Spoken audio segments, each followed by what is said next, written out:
میلمه زموږ سیاسي مخکښ استاد حاجي غلام محمد بلوړ صاحب، دلته ورسره پر دریځ ناست ډاکټر یاسین اقبال صاحب، ډاکټر حزب الله صاحب، زموږ د لیکوالۍ د ډګر شاه اجمل صاحب خپل ژوند کې خپل قلم هم ورته سپارلی و چې موږ ټول په هغه دور کې د لیکوال مجلې پیداوار یو. نوربشر نجیب صاحب، سردار زیب صاحب، د مفکورې مخکښ آیات روحانی صاحب، مزمل کاکړ صاحب او په تالار کې ناست د ټولو برخوالو په اجازه کله چې ډاکټر خورشید علم صاحب د څه تعارف محتاج نه دی وفات سو، زه ناروغه وم، خپله د مرګ پر بستر پروت وم. نور څه د هغه اول شپو کې د فیسبوک د هغه هم په وس نه و پوره چې ما زه متعلق یو پوسټ کړی وای، یو لیک مې کړی وای.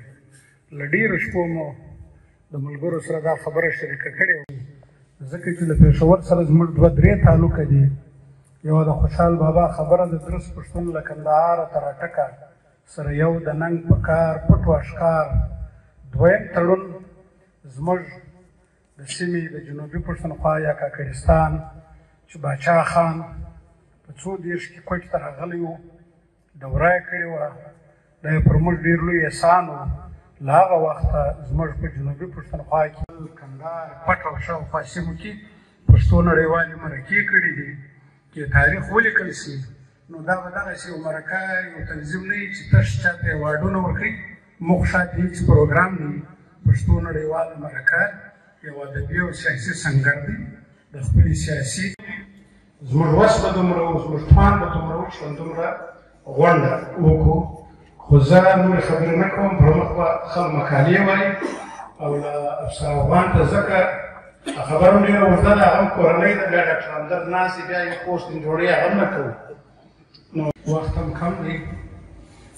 ځینې داسې دوستان دي چې هغه لاندې ناست دي چې چا خبره کوله او پر ډاکټر خورشید لنډه خبره کوي یا چا نظم لیکلی وي. لکه دا د پښتو پښتونولۍ مینه ده چې فرید لالا د تېر له شعري ډلې راغلی دی، دلته ناست دي، په سپینه ژیره په ډنګره کوټې په لاس کې وکړي ټال ته راغلي. زه د ټولو شکریا ادا کوم، په ځانګړې ډول یوه یادونه کوم چې په پېښور پوهنتون موږ یو بل تالار ته اپلای کړی وه چې هغه ډېر ښایسته دی، ریسټډي سینټر. زما اوس هم معلومات دا دي چې په هغه کې له ساره راسه غونډه نشته. موږ ته دا بهانه وکړه چې دا رزلټ ما دوه درې واره هلکان ورولېږل، پیسې په ما دا وګورئ وایي تر اوسه پورې لکه هغه تاله لګېدلې ده. نو موږ ته هغه حال نه راکوي.